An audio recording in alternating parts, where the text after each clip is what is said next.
मेरा सादर नमस्कार। इस वीडियो में आप सभी का स्वागत है। मैं डॉक्टर सत्यनारायण देवलिया आज अतिथि विद्वान दर्शन शास्त्र विभाग डॉक्टर हरि सिंह गौड़ विश्वविद्यालय सागर मध्य प्रदेश के तौर पर यहाँ के दर्शन शास्त्र विषय के विद्यार्थियों, विशेषता आगमनात्मक तर्कशास्त्र जो BA 6 सेम का कोर्स है की तृतीय इकाई को ध्यान में रखते हुए आगमन के आधार विषय को आज जानने का प्रयास करेंगे। इस विषय से संबंधित अन्य विद्यार्थियों एवं आम जिज्ञासुओं को यह उपयोगी यदि लगता है तो यह इस वीडियो की सार्थकता होगी। मित्रों, जैसा कि हम जानते हैं कि ज्ञान प्राप्त करना मनुष्य का स्वभाव है। ज्ञान हमें दो तरह से प्राप्त होता है, प्रत्यक्ष या सीधे तौर पर डायरेक्ट नॉलेज, और दूसरा अप्रत्यक्ष या परोक्ष रूप से। इसलिए ज्ञान के भी इस दृष्टि से दो भेद हो गए, प्रत्यक्ष ज्ञान डायरेक्ट नॉलेज, अप्रत्यक्ष ज्ञान इनडायरेक्ट नॉलेज। प्रत्यक्ष ज्ञान डायरेक्ट नॉलेज वह है जो हमें मन एवं पंच ज्ञानेंद्रियों से सीधे प्राप्त होता है। इसमें ज्ञान की विषय वस्तु सीधे इंद्रियों के संपर्क में आती है और हमें ज्ञान प्राप्त होता है। इसे ही हम अनुभव कहते हैं। जैसे सुख दुख, सर्दी गर्मी, खट्टा मीठा, गंध आदि यह सब प्रत्यक्ष ज्ञान के उदाहरण हैं। पर हमारा ज्ञान केवल प्रत्यक्ष तक सीमित नहीं है। बहुत कुछ ज्ञान ऐसा भी होता है जिसमें ज्ञान की विषय वस्तु सीधे इंद्रियों के संपर्क में नहीं होती है। ऐसे ज्ञान को हम अप्रत्यक्ष या इनडायरेक्ट नॉलेज कहते हैं। यह ज्ञान अनुमान से संबंधित है और यह अनुमान मुख्यतः तर्कशास्त्र का ही विषय है, जिसमें किसी ज्ञात प्रत्यक्ष के आधार पर किसी अज्ञात अप्रत्यक्ष का ज्ञान प्राप्त करते हैं। अर्थात ज्ञात से अज्ञात पर पहुंचना यह अनुमान है और यही परोक्ष ज्ञान है। और यह भी दो तरह से हम प्राप्त करते हैं, या परोक्ष ज्ञान प्राप्त करने की दो विधियां हैं, आगमनात्मक विधि इंडक्टिव नॉलेज एंड निगमनात्मक विधि जिसको कहेंगे डिडक्टिव मेथड। निगमन और आगमन के आधार पर ही तर्कशास्त्र के भी दो भेद हैं, आगमनात्मक तर्कशास्त्र इंडक्टिव लॉजिक एवं निगमनात्मक तर्कशास्त्र डिडक्टिव लॉजिक। संक्षेप में यहाँ हम आगमन और निगमन का भेद जान लेंगे। निगमन में भी हम ज्ञात से अज्ञात का ज्ञान प्राप्त करते हैं, पर यह यहाँ पर ज्ञात सामान्य नियम या तथ्य से किसी अज्ञात विशेष के संबंध में निर्णय देना, यह निगमन है। एक साधारण सा उदाहरण ले लें। ज्ञात सामान्य सिद्धांत हमें पता है, सभी मनुष्य मरणशील हैं। इसके आधार पर एक कोई विशेष कोई भी मनुष्य है, राम एक मनुष्य है, इसलिए राम मरणशील है। यह एक विशेष के संदर्भ में हमने निर्णय दिया, जिसकी मृत्यु, राम की मृत्यु हमने नहीं देखी, पर एक ज्ञात सामान्य सभी मनुष्य मरणशील हैं के आधार पर विशेष मनुष्य की मरणशीलता के विषय में निर्णय दे देना, यह निगमन है। पर यह ज्ञात सामान्य जो यहाँ निगमन का आधार है, यह ज्ञात सामान्य कहाँ से प्राप्त होता है, इस ज्ञात सामान्य या सामान्य नियम तक हम कैसे पहुँचते हैं, तो यह आगमन का विषय होता है। आगमन में हम सामान्य नियम या सामान्य कथन प्राप्त करते हैं। अतः आगमनात्मक पद्धति वह है जिसमें विशेष ज्ञातों के आधार पर एक सामान्य ज्ञात या सामान्य तथ्य या नियम पर पहुंचते हैं। और वास्तव में ये विज्ञान का विषय है, इसलिए इसको वैज्ञानिक आगमन भी कहते हैं। जब हम सही ढंग से आगमन की विधि अपनाते हैं तो वह वैज्ञानिक आगमन हो जाता है। दैनिक जीवन में भी हम आगमन का ही प्रयोग करते हैं। रास्ते चलते जाते हैं, पर्वत पर धुआं देखते हैं तो धुएं और अग्नि में हमें व्याप्ति का ज्ञान जो होता है वो आगमन का ही ज्ञान है। उसी आधार पर हम पर्वत पर अग्नि का निर्णय देते हैं। तो यह आगमन जिसमें हम वास्तविक व्यवहारिक सत्य ज्ञान प्राप्त करते हैं, सामान्य ज्ञान प्राप्त करते हैं, या ज्ञात विशेषों से अज्ञात सामान्य का ज्ञान प्राप्त करते हैं, यह आगमन है, इंडक्शन है। तर्कशास्त्र में दो तरह की सत्यता भी देखी जाती है, आकारिक सत्यता और वास्तविक सत्यता, formal truth and material truth.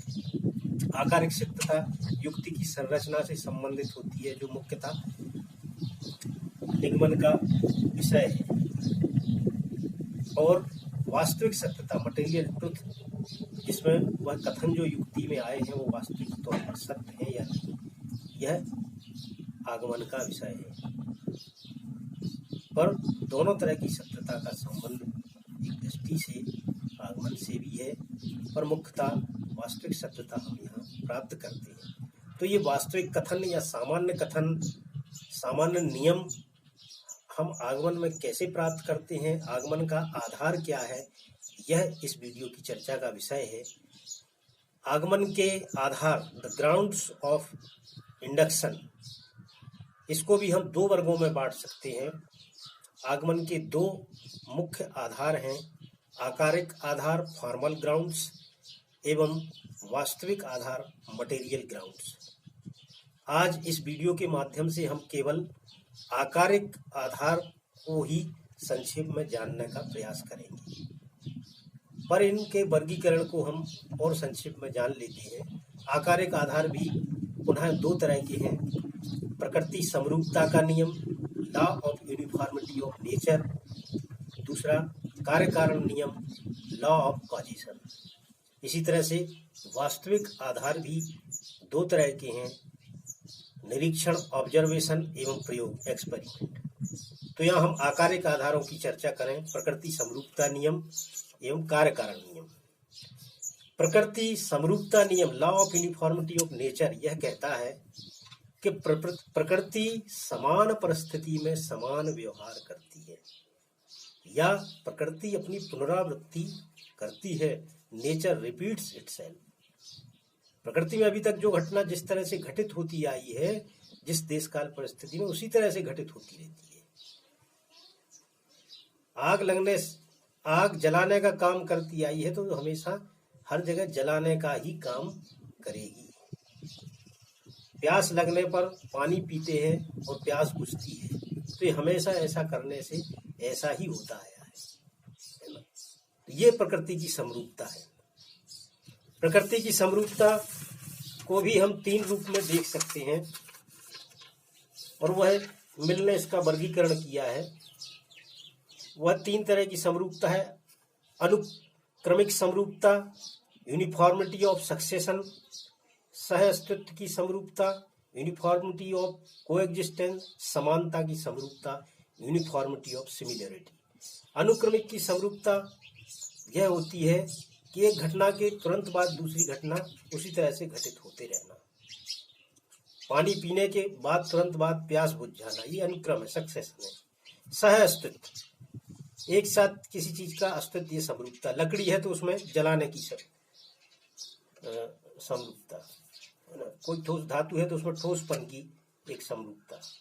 समानता की समरूपता है, एक जैसी घटना से हमेशा एक जैसी घटना होते घटित दिखाई देना, पानी उबलने पर भाप उठते दिखाई देना, ये समानता सब जगह आपको दिखेगी। तो इस तरह से प्रकृति समरूप व्यवहार करती है, तभी हम किसी शोध में, किसी आगमन की खोज में, सामान्य नियम की खोज में आगे बढ़ते हैं। ये आकारिक आधार है। दूसरा आकारिक आधार है कार्य कारण नियम, लॉ ऑफ कॉजेशन, जो यह कहता है कि प्रकृति में कोई घटना अकारण नहीं होती है। प्रत्येक घटना या कार्य के पीछे कोई ना कोई कारण अवश्य होता है। ये कार्य कारण की श्रृंखला प्रकृति में रहती है। तो इस कार्य कारण नियम में कारण के लक्षण को भी दो तरह से देख सकते हैं। गुण की दृष्टि से कारण, क्वालिटेटिव मार्क्स ऑफ काज, और परिमाण की दृष्टि से कारण, क्वांटिटेटिव मार्क ऑफ काज। गुण की दृष्टि से हम कारण यदि देखें तो कारण क्या होता है, सापेक्ष होता है, रिलेटिव होता है। जो तथ्य किसी घटना का कारण है वही तथ्य किसी अन्य परिस्थिति में किसी घटना का कार्य होता है। इस तरह से ये रिलेटिविटी है, सापेक्षता है, कार्य कारण की श्रृंखला। फिर कारण पूर्ववर्ती होता है, एंटीसीडेंट, अपने कार्य का वह पूर्ववर्ती होता है। कारण नियत होता है, इनवेरिएबल, मतलब वह जो कारण है उसी कारण से वह घटना उसी तरह से घटित होगी।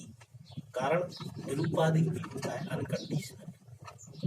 और कारण अव्यवहित, इमीडिएट, निकटतम होता है, निकटतम पूर्ववर्ती। इस तरह से हमने गुण की दृष्टि से कारण देखा।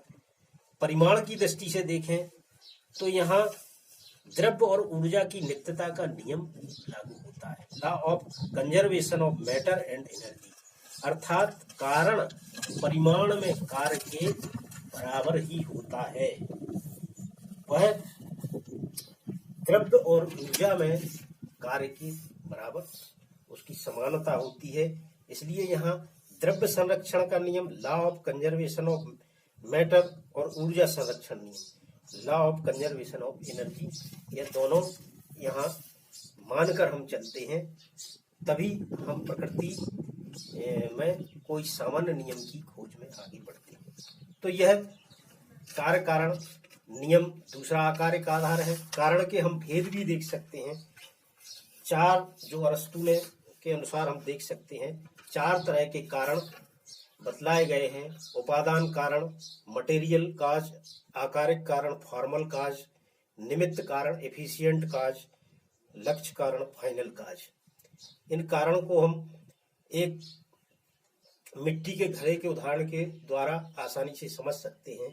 मिट्टी का घड़ा है तो उसके लिए मिट्टी उसका उपादान कारण है, मटेरियल काज है जिससे वह घड़ा बना है। फिर मिट्टी जब तक उस घड़े के आकार में नहीं बनेगी तब तक वो घड़ा नहीं कहलाएगी। इसलिए जो घड़े का आकार है, जो बनाने वाले के मन मस्तिष्क में रहता है, वो घड़े का आकार उसका आकारिक कारण है। फिर मिट्टी से घड़ा अपने आप नहीं बन जाता है, उसके लिए गति और शक्ति चाहिए। तो गति और शक्ति देने वाला, जो उसको बनाने वाला है, वो कुंभकार, वो उसका निमित्त कारण है। फिर चौथा, घड़ा जब तैयार हो जाता है बनके, वो फाइनल है उसका, और कोई ना कोई उसका पर्पस है, उद्देश्य है, जिस उद्देश्य के लिए बना है, अंतिम रूप से बनके जब तैयार हुआ, तो यह उसका लक्ष्य कारण या फाइनल काज हो गया। तो इस तरह से ये कारण के भेद हैं। इस वीडियो में आज संक्षेप में हमने ये जाना कि आगमन, जिसमें हम ज्ञात विशेषों के आधार पर एक सामान्य नियम, सामान्य तथ्य पर पहुंचते हैं, सिद्धांत पर पहुंचते हैं। उस पर पहुंचने के दो आधार है, आकारिक आधार और वास्तविक आधार। उन आकारिक आधारों को हमने दो मुख्य आधारों को देखा। प्रकृति समरूपता नियम जो है कहता है कि प्रकृति समान परिस्थिति में समान व्यवहार करती है। दूसरा आकारिक आधार देखा, कार्य कारण नियम, जो है कहता